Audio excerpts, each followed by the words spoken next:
Hello and welcome! I am the Robin Reviewer. Robin is my favorite character and Tim Drake is my favorite Robin. So of course we're going to talk about Tim Drake, Robin number 2. Tim Drake Robin number 2. I actually bought 2 copies of Tim Drake Robin number 2. And that's because I kind of liked both covers, to be honest with you. Here's like the kind of just regular old cover. You've got Robin. I think this is Sparrow. And it actually looks more like a soccer ball than like a baseball but you know, it is what it is. It says The Mysterious Case of the Baseball Burglary. Dun dun dun. Very nice cover. I really liked it. But when I saw this variant cover, I kind of really loved it. You've got Tim Drake. He's jumping through this little thing, whatever it's called. You got Robin, and they're recreating the cover of a comic that I've got over here. I'll find it here in just a sec. Oh, they're recreating this right here. Which is Detective 38. So that's kind of cool. I love callbacks like that. Callbacks like that are fun. So that's kind of cool. Now my comics are all mixed up, but that's okay. Tim Drake Robin number 2. Again, Tim Drake Robin number 1, which I talked about in a different video. That was the first single issue comic I had bought in 6-7 years. I just, man, when the New 52 happened, I just really stopped collecting comics. I still maybe buy trades here and there. I love Free Comic Book Day. I'll go and look to see what kind of deals I can get. I was one of those kids that started collecting comic books in the 90s because Superman died. 90s comics are still my favorite. When I learned that Tim Drake was coming back with his own series, I had to go pick these issues up. And then I saw a lot of YouTube videos where they were just really trashing on the comic, and I just wanted to do something different. I just did a real quick review trying to be positive about Tim Drake Robin number 1. And then I was really just going to stop it there and just go back to reviewing old Robin comics. But, it was, to me, I genuinely liked that comic enough that it made me want to pick up issue number 2. The issue starts and you've got Tim and Bernard, and they're on date night. They're at the arcade, which again, as a 90s kid, 80s kid, 90s kid, that's kind of cool. I remember being 13 and wanting to try and pick up girls at the arcade or something. Yes, there were arcades. So they're at the arcade, and a news bulletin breaks in, and it says, Robin, this just in, Robin stole the legendary baseball diamond. And of course, Tim's there looking up like, I did what? News to me, right? So then you go, and I guess you're in a museum or something. I don't know that it ever necessarily states where they're at, but they're in a museum. Where else are giant diamonds displayed? Are giant diamonds displayed anywhere except in TV and movies and comic books? I don't think I've ever been to a place that had a giant diamond. But anyway, you've got some detectives there, Larry, Moe, and Curly, Robin calls them, and a detective that he works with named Detective Williams. So Detective Williams and Robin, they talk a little bit. Robin's like, of course, hey, it wasn't me. And they have this little page where they go and they're listing out all the clues that Robin found. And then Robin's like, oh, there's too many clues here. This is a red flag. Which, I mean, I don't know. I'm not a detective. I'm not a cop. I don't know. Can you have too many clues? Is that a red flag? Is that a bad thing? But too many clues is a clue to Tim Drake. That's all right. It works. So anyway, so then now they're back at the marina. Tim's talking to Bernard, and a lady comes up. I forget her name. I don't know if they ever actually named her. But anyway, she comes up and she says, "Have you seen this?" You know, she's got this eviction notice. So there's a councilman Rathbone, and he says the marina is where the dregs of society stay, and he's he's made an eviction notice, and they've got to leave. So that's a wrench that gets thrown in. And then you've got this fun little page, which I actually really enjoyed this page.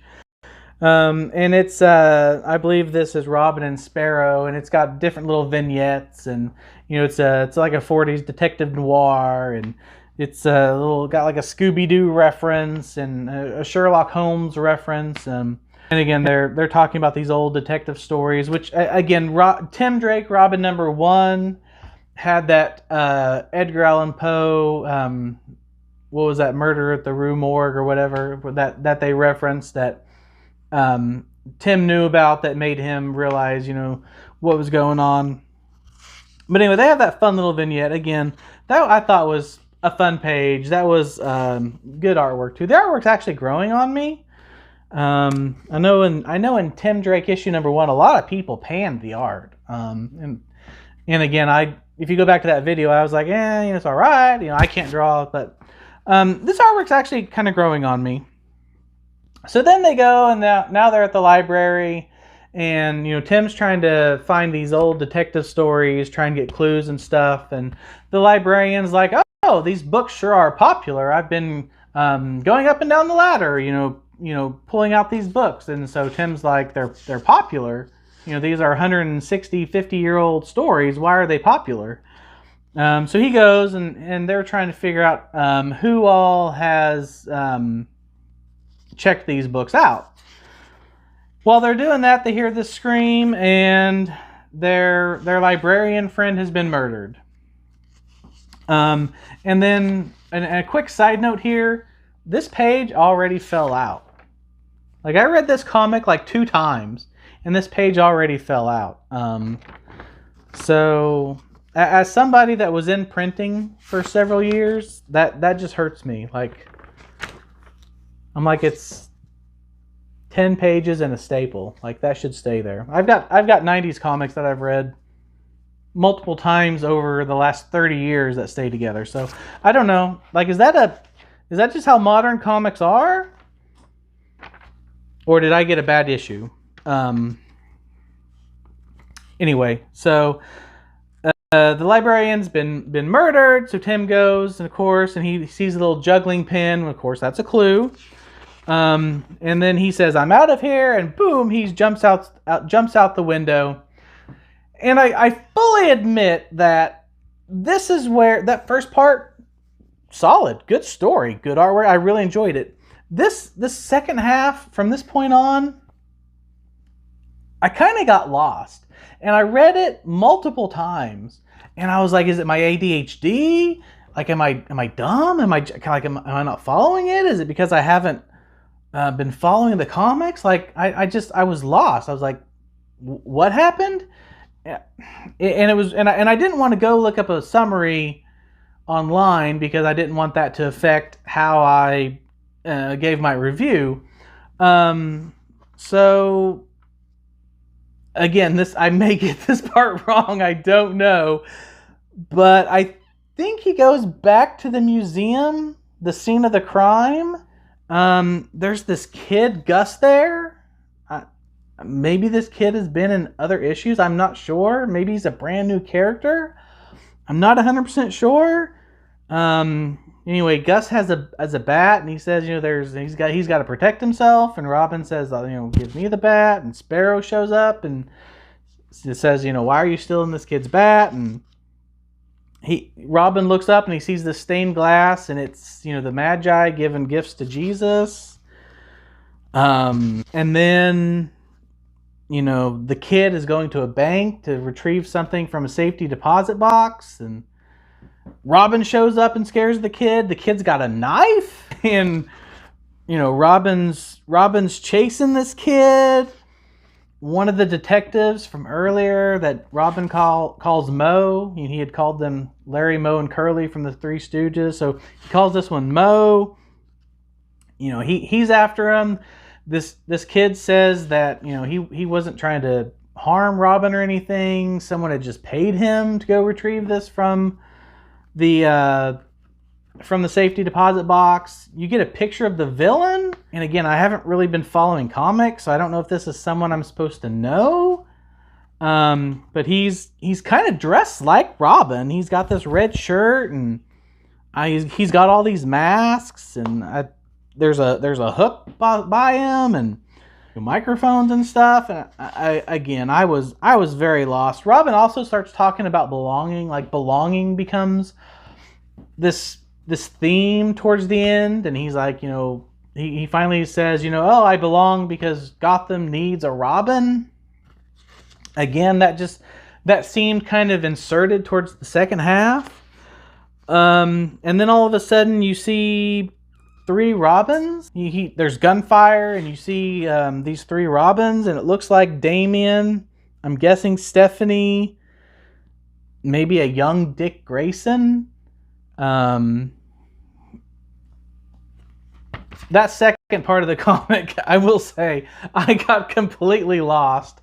I forgot to mention that one of the old stories he comes across is called Moonstone, and that's about a diamond that gets stolen, and, you know, someone being, they're not hypnotized, but they're on a drug, and you know, they're just so out of their mind they forget that they do things as a part of that story. So is the villain you know, somehow mind controlling these people? Are these actual people? Because in this one shot it looks like I don't know, it looks like Tim is like sliced this young Dick Grayson Robin's head.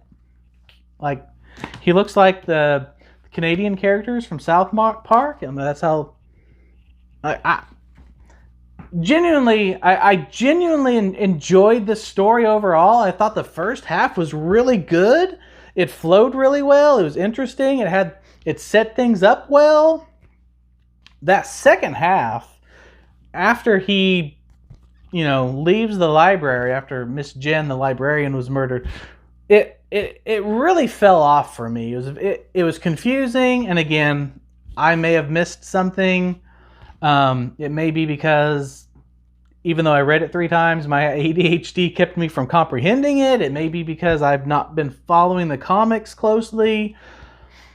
I'm not sure. The second half kind of fell off for me. That being said, I'm gonna pick up issue 3 when it comes out, because I am curious how it ends. I like the callbacks to old, you know, detective stories. Tim Drake, I think, is a good detective and always has been.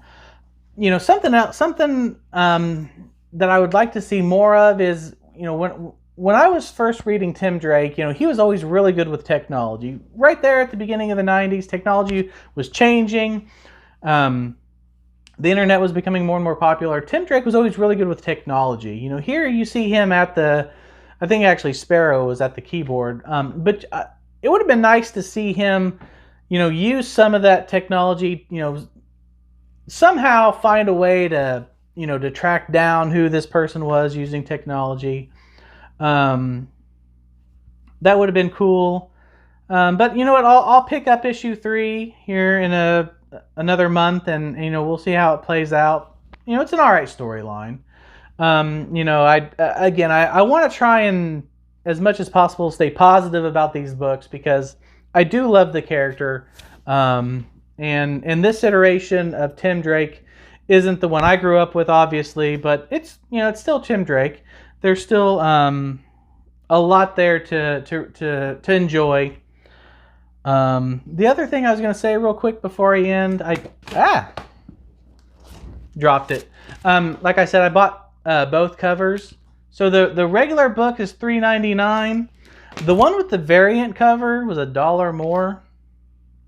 Again, I thought about just picking up the variant cover and paying the $1 more, but then I was like, well, we're comic book buyers, right? I was like, well, I better buy the variant cover to put behind plastic and collect, right? And the other one I'll actually read. But like I said, that one already fell apart, so I thought that was a little disappointing. Again, I appreciate you guys watching, and I'll talk to you guys next time. Bye.